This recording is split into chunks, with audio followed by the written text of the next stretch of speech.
Assalamu alaikum fellows. So today we'll be learning about the azygous vein.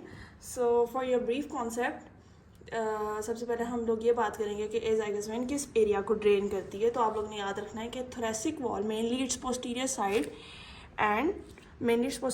And the upper lumbar region, जो हमारा पेट का reason होता है उसको हम कह सकते हैं सादा अल्फाज में, उसको ये ड्रेन करी होती है. ठीक है. उसके बाद ये बात याद रखनी है कि सुपीरियर वेना कैवा को इन्फीरियर वेना कैवा के साथ भी कनेक्ट करी होती है. और सुपीरियर वेना कैवा में कहाँ पर जाकर टर्मिनेट करती है, उसकी पोस्टीरियर साइड पर जाके टर्मिनेट करती है. अब मैं आपको फिगर से शो करूँगी, उससे आपको सब कुछ क्लियर हो जाएगा. ठीक है. अच्छा, एजाइगस इसका नाम क्यों है? बिकॉज हमें पता है कि हमारी बॉडी में सारी वेन्स पेयर्स की फॉर्म में है. ठीक है, राइट और लेफ्ट. बट एजाइगस वेन्स के इसका कोई पेयर नहीं है. It is only present at the right side. Okay. So किन किन एरिया से गुजरती है? हमारी पोस्टीरियर एब्डोमिनल वॉल से, जैसे मैंने आपको बोला कि मेनली पोस्टीरियर साइड पे होती है, और पोस्टीरियर मीडियासिनम का कंटेंट है. ये आप लोग ने याद रखना है. Next we will talk about its formation. So for this I will show you a diagram. This is the diagram. So how its formation take place is very simple. From our lumbar region there comes a lumbar azygous vein. The abdominal part of the azygous vein is termed as lumbar azygous vein. So it is present, ये हमारे पास जो lumbar vertebra हैं यहाँ पर, जो कि basically show नहीं हुए, उनके right side पर पड़ी हुई है. This is the lumbar azygous vein and this is the right ascending lumbar vein. जो हमारे lumbar region में anastomosis हो रही होती है उसमें ये एक part ले रही होती है. This is the right ascending lumbar vein. Then comes the right subcostal vein. This is the right subcostal vein. तो basically जो हमारे पास इंटरकॉस्टल स्पेसेस जो होती हैं हमारे पास, उसमें जितनी वेन्स होती हैं हम उनको कहते हैं कि हमारे पास इंटरकॉस्टल वेन्स हैं. लेकिन जब हमारे पास रिब्स ख़त्म हो जाते हैं, रिब्स से 12th रिब्स के नीचे से अब कोई इंटरकॉस्टल स्पेस नहीं है, क्योंकि 12th के नीचे कोई 13th रिब तो नहीं है ना जो इंटरकॉस्टल स्पेस आए. तो 12th रिब के नीचे से हम कहते हैं कि ये सब कॉस्टल वेन्स है. ठीक है. तो it was a simple thing. तो ये तीनों वेन्स मिलकर इसको बनाती हैं. देन अगर इसकी कोर्स देखें तो ये it ascends upward and it passes through diaphragm. Diaphragm को पियर्स करेगी. डायफ्राम में एक ओपनिंग होती है, आयोटिक ओपनिंग. ठीक है. ये उसका पार्ट होती है, उसको पियर्स करेगी and then it inclines upwards. And then at the level of T4 vertebra, look at this 4, at the level of T4 vertebra it inclines at the root of the right lung, which is not quite shown here. तो उसके hilum पे ये incline करेगी और ये this is our superior vena cava. ठीक है. उसके पोस्टीरियर पार्ट में ड्रेन कर जाएगी. ये देखिए आप 1 2 3 4 5 ये जो नंबरिंग है इसको आप वर्टिब्रा समझें, और उससे ये देखें कि ये अगर पोस्टीरियर साइड है तो यहाँ पर हमारे पास ये देखें पोस्टीरियरली इसके अंदर ड्रेन कर रही है. सुपीरियर वेना कैवा का आपको पता है right and left brachiocephalic when से ये मिलकर बना होता है. सो फॉर्मेशन हमने देख ली है. So let's talk about it's tributaries. साथ ही हम लोग इसकी ट्रिब्यूटरीज देख लेते हैं कि क्या क्या है.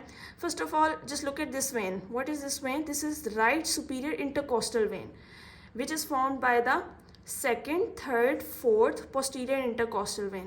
Second, third, fourth posterior intercostal veins मिलकर right superior intercostal vein बनाती हैं and it drains into this azygous vein.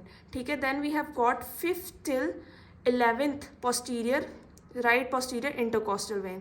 ये भी इसमें drain करेंगी. Then we have got the accessory hemiazygous vein. Look at this. This is the accessory hemiazygous vein. And then we have got the hemiazygous vein. This is the hemiazygous vein. Okay.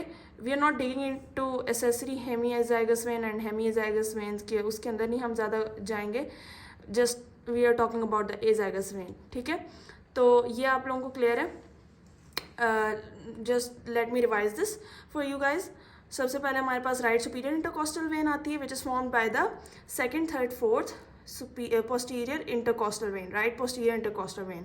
Second, third, fourth हमने use करनी है. बाकी जो बची हैं 5th से लेकर 11th तक, that are posterior intercostal veins that are draining into it. Then we have got the accessory hemiazygos vein and the hemiazygos vein. ये तो ये है जो हमारे पास सामने है. अब यहाँ पर जो इसका टर्मिनल पार्ट है यहाँ पर भी कुछ इसके अंदर ड्रेन होंगी. इसमें हमारे पास इसोफिगियल वेन आ जाती हैं, पेरिकार्डियल वेन्स आ जाती हैं, मीडियास्टनल वेन्स आ जाती हैं. तो इस तरह की कुछ हमारे पास वेन्स आ जाती हैं, ब्रोंकियल वेन्स आ जाती हैं which are not shown here. ठीक है. So just keep that in mind. So we are done with the its formation, its course and its tributaries. Now moving towards its relations. So for the relations I want you guys to move towards page number 324. this diagram. Yes, it's clear. So in relations, you can see that this is the azygous vein. This is the azygous vein. So anteriorly, we know that there is esophagus. Anteriorly, there comes the esophagus. It lies anterior to it. ठीक है. Then we have got posteriorly T4 से T12 vertebra. अब आप खुद देखें ticket T4 पे तो जाकर ये टर्मिनेट कर जाती है ना, ऊपर जाकर T4 के लेवल पे सुपीरियर वेना कैवा के अंदर एंटर हो जाती है. तो बाकी जितने वर्टिब्रा बने वो इसके पोस्टीरियर रिलेशंस में आएंगे. Then we have got the right posterior intercostal arteries. ज़ाहिरी बात है पोस्टीरियर इंटरकोस्टल वेन्स जो हैं वो इसकी ट्रिब्यूटरीज हैं, तो ऑब्वियसली उनके साथ उनकी आर्टरीज भी पड़ी होंगी, वो इसके पोस्टीरियर रिलेशन में पड़ी होंगी. राइट पे हमें पता है, हमने बात की थी, लंग्स होती है, लंग्स होते हैं, राइट लंग होगा और हमारे पास प्लैंक्टनिक नर्व होगा. Then talking about the left, तो लेफ़्ट पे हमारे पास आएगा थोरेसिक डक्ट.